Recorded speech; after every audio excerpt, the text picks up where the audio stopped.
शुरू करते हैं। आज की अपनी क्लास रहेगी रीट एसएसटी लेवल 2 की, जिसमें शिक्षण विधियों का अध्ययन करेंगे हम। और उसमें भी है पाठ्यक्रम में जो गतिविधियां हैं, जो एक्टिविटीज़ करवाई जाती हैं और जिसके माध्यम से शिक्षण को आसान बनाया जाता है। देखते हैं इसकी एक और क्लास आपके साथ। सामाजिक विज्ञान क्लब। सामाजिक विज्ञान क्लब विद्यालयों में छात्रों द्वारा विज्ञान शिक्षकों की देखरेख में चलाई जाने वाली समितियां हैं, जिसमें छात्रों को अपनी रुचि अनुसार स्वतंत्रतापूर्वक कार्य करते हुए अनौपचारिक रूप से सीखने का अवसर मिलता है।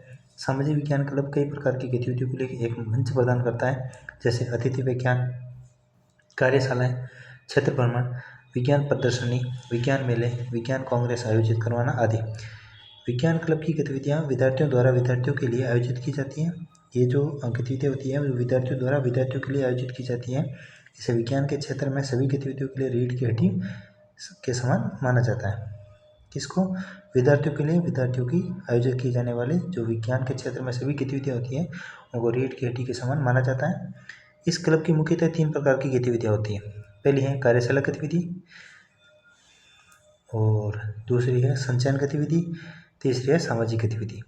अब अपन पढ़ेंगे कार्यशाला जो गतिविधि है, वर्कशॉप एक्टिविटीज़, वो क्या होती है। इसमें कई प्रकार की गतिज तथा स्थैतिक मॉडल, चार्ट, आरेख, विभिन्न प्रकार के शिक्षण अधिगम सामग्री बनाए जा सकते हैं। इस कार्यशाला के अंतर्गत अन्य क्रियाकलाप भी हो सकते हैं, जैसे विविध प्रकार के मुद्दों पर चुनी गई परियोजना पर कार्य करना, प्रयोगों एवं तकनीकी प्रक्रियाओं पर कार्य करना, जैसे साबुन बनाना, विविध इलेक्ट्रॉनिक परिपथ बनाना आदि। ये जो कार्यशाला गतिविधि है, इसमें अलग अलग तरह की गतिविधि की जाती है, जैसे मॉडल है, चार्ट है, आरेख है, मतलब कोई भी ऐसे ऐसे कार्य करना जो एक वर्कशॉप के हिसाब से किया जा सकता है, या फिर किसी प्रकार का चार्ट आरेख बनाकर इस गतिविधि को हम परिपूर्ण कर सकते हैं।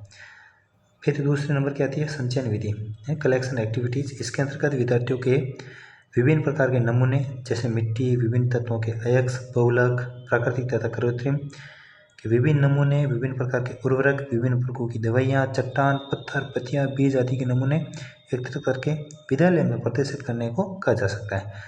फिर उसके बाद में आती है सामाजिक गतिविधि। अब सामाजिक गतिविधि में इसके अंतर्गत विविध सामाजिक क्रियाकलाप हो सकते हैं, जैसे वैज्ञानिक रुचि के विभिन्न स्थानों, जैसे चिड़ियाघर, वनस्पति उद्यान, ताराघर, विज्ञान केंद्र आदि का अध्ययन भ्रमण आयोजित करना।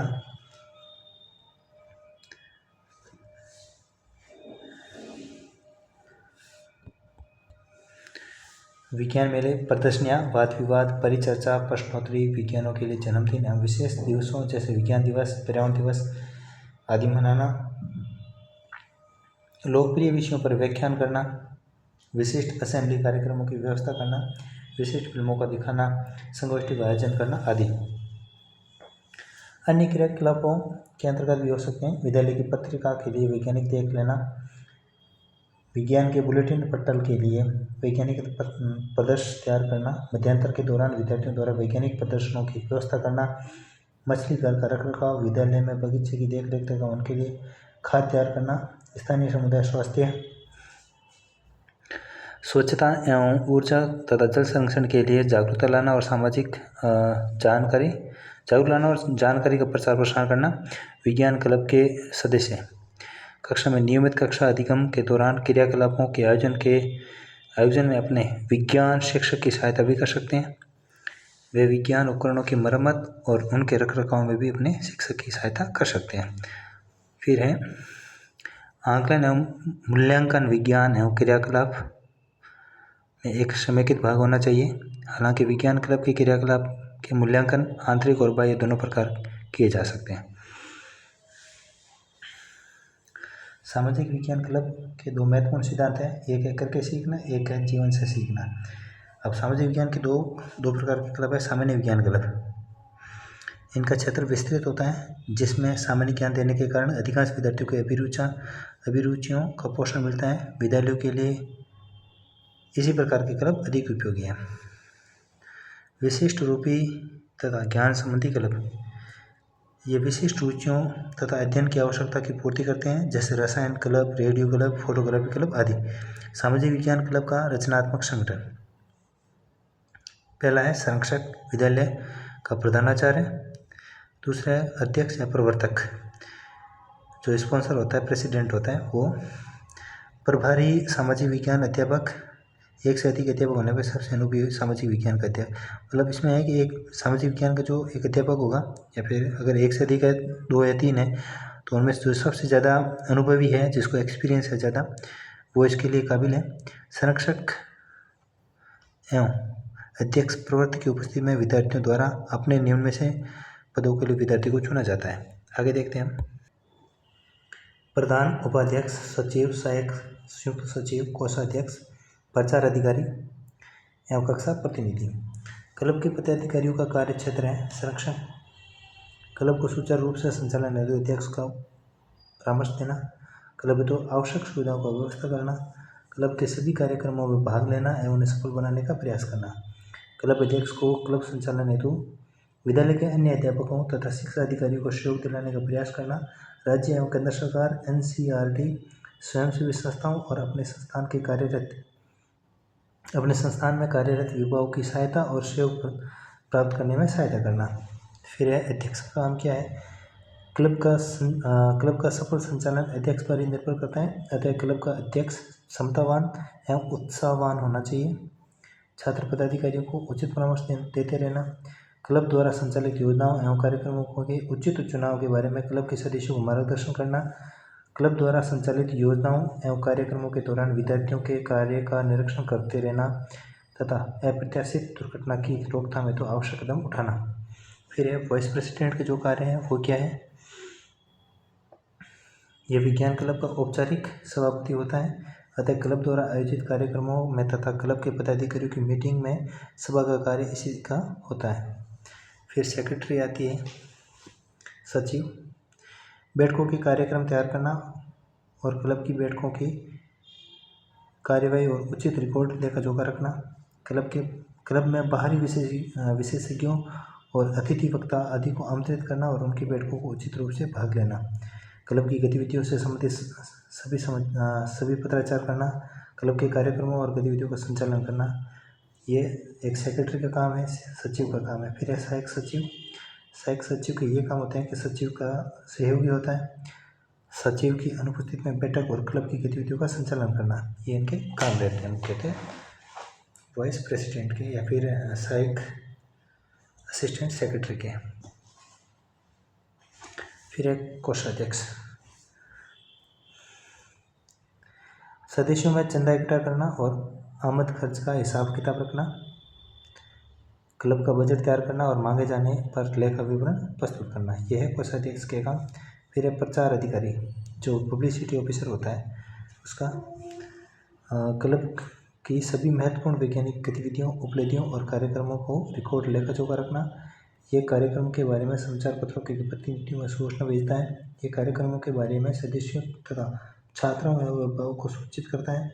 ये विज्ञान क्लब की उपलब्धियों का प्रचार प्रसार कर इसके प्रति आकर्षण पैदा करता है।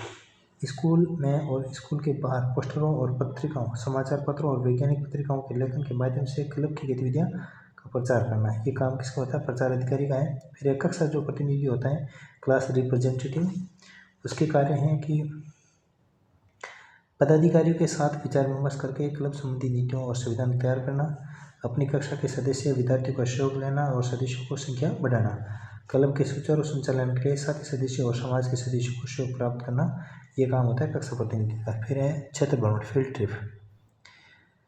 क्षेत्र भ्रमण में क्या क्या है देखते हैं अपन। क्षेत्र भ्रमण का अर्थ है कि कक्षा को समुदाय में ले जाना, talking class to the community, taking class to community, कक्षा को समुदाय में ले जाना। कई मामलों में शिक्षार्थियों को अधिगम और सामुदायिक संसाधनों तक ले जाया जा सकता है। जब शिक्षण अधिगम अनुभवों को समृद्ध करने की दृष्टि से ऐसा आयोजन किया जाता है तो यह क्षेत्र भ्रमण तथा अध्ययन भ्रमण कहलाता है। क्षेत्र भ्रमण के लाभ क्या है। ये विद्यार्थियों को प्रत्यक्ष अनुभव प्राप्त करने के लिए सहायता करता है, जो कि कक्षा की चार दीवारी के भीतर संभव नहीं है। इससे विद्यार्थियों को सामान्य ज्ञान समृद्ध होता है और कक्षा अधिगम का पूरक होता है। यह संचालन में आसान है।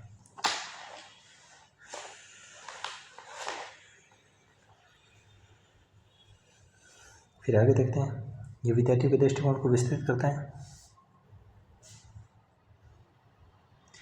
उनकी अंतर्दृष्टि में गहराई लाता है तथा अंतर्दृष्टि व्यापक बनाता है। यह सामाजिक विज्ञान संबंधी सामग्री एकत्रित करने में उपयोगी है।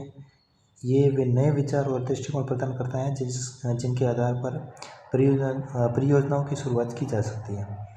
यह संकल्पनाओं की गहनता को समझने में सहायता करता है तथा विषय वस्तु में स्पष्टता लाता है। ये अमूर्त विचारों को मूर्त बनाने में भी सहायक होता है। यह परियोजना के चयन हेतु अवसर प्रदान करता है। इससे विद्यार्थियों के पर्यावरण की जांच पड़ताल की अभिव्यक्ति का भी विकास होता है। ये सब कार्य कैसे होता है? सत्र भ्रमण से। ये प्रक्षेपण या फिर प्रेक्षण, संकलन, वर्गीकरण तथा आंकड़ों का विश्लेषण जैसे वैज्ञानिक प्रक्रियाओं संबंधी कौशलों को विकसित करता है। इससे ये चेतना जागती है कि ज्ञान केवल पुस्तकों में नहीं है, तो हमारे चारों ओर विद्यमान है।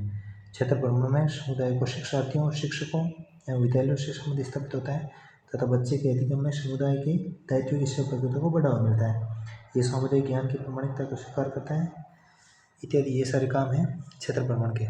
फिर क्षेत्र भ्रमण के उदाहरण क्या क्या है? ताराघर, सौरमंडल, दूरबीन, रात्रि आकाश अवलोकन, जंतर मंतर, सौर सीढ़ियाँ या फिर सौर जो घड़ियाँ होती है, चलचित्र गृह, ध्वनिकी, निर्माण स्थल, भवनों में तड़ित चालक कैसे लगाए जाते हैं, नाई की दुकान, समांतर दर्पणों में प्रतिबिंब, और पुलिस के अवरोधों के वाहन, गतिमान वाहनों की चाल का मापन, पहाड़ी के ढलान, भूक्षरण प्रभाव, समुद्री तट के तरंगों की क्रियाएं और कबाड़ खाना विद्युत चुंबकीय क्रेन। फिर है सामाजिक विज्ञान प्रश्नोत्तर। शिक्षक जो बालक को स्वयं सोचने और समझने के लिए क्रियाशील रहने की प्रेरणा प्रश्नोत्तर शिक्षण के माध्यम से देता है। छात्रों को सोचने, समझने और क्रियाशील रखने के लिए कक्षा में पूछे गए प्रश्नों में से एक महत्वपूर्ण भूमिका होती है। फिर है प्रभावशाली शिक्षण के प्रश्नों का महत्व क्या है। एक शिक्षण प्रश्नों के माध्यम से छात्रों की रुचि, योग्यता का पता लगाता है तथा छात्रों की उन कमजोरियों का भी पता लगाता है जिनको वह प्रायः छिपाने का प्रयास करता है। इस प्रकार प्रश्न छात्रों को समझने में शिक्षण की सहायता करते हैं। प्रश्नों के माध्यम से प्रस्तुत पाठ्यक्रम प्रभावशाली शिक्षण परिणाम प्रस्तुत करते हैं क्योंकि विषय सामग्री के संदर्भ में सोचने समझने की प्रेरणा एवं सीमा प्रश्नों के प्रस्तुत स्वरूप एवं निर्भर करती है। प्रश्न छात्रों की तर्क शक्ति के विकास में सहायक होते हैं। प्रश्नों के माध्यम से शिक्षक को स्वयं के शिक्षण कार्य का मूल्यांकन करने का अवसर प्राप्त होता है। इसके आगे देखते हैं, प्रश्नों के माध्यम से छात्रों में निरीक्षण शक्ति का विकास किया जा सकता है। प्रश्नों के माध्यम से छात्रों में सामाजिक गुणों का विकास किया जाता है। इस संदर्भ में रायबन मोदी का विचार है कि यह कहना अतिशयोक्तिपूर्ण नहीं है कि पाठ में और सामान्य शिक्षण की सफलता उसकी प्रश्न करने की योग्यता पर निर्भर करती है। ये कथन है रायबन का। रायबन कहते हैं कि ये कहना अतिशयोक्तिपूर्ण नहीं है कि पाठ में और सामान्य शिक्षण की सफलता उसकी प्रश्न करने की योग्यता पर निर्भर करती है। फिर अच्छे प्रश्न की विशेषता क्या है। अच्छे प्रश्न की विशेषता में प्रश्न छात्रों की आयु, बुद्धि और योग्यता अनुसार होने चाहिए, जिससे कि प्रश्न के संदर्भ में छात्र अपने अनुभव के आधार पर सोच विचार करके उत्तर दे सकें। फिर प्रश्नों की भाषा सरल और स्पष्ट होनी चाहिए। प्रश्न नवीन ज्ञान के संबंधित एवं पारंपरिक होना चाहिए। प्रश्न छोटे होने चाहिए जिससे प्रश्न के भाव का छात्र यथाशीघ्र समझ सके। प्रश्न इस प्रकार होने चाहिए कि आवश्यकता पड़ने पर प्रश्न का विभाजन प्रश्न को किया जा सके और जिससे कि उत्तर प्राप्त हो सके। प्रश्न अच्छे प्रश्न उन प्रश्नों कहते हैं जिनका उत्तर पहले से ही निश्चित होता है। ये छोटी सी क्लास एक सामाजिक विज्ञान क्लब की थी, जो पाठ्यगामी गतिविधियाँ होती है उनके बारे में अच्छे से देख लेना।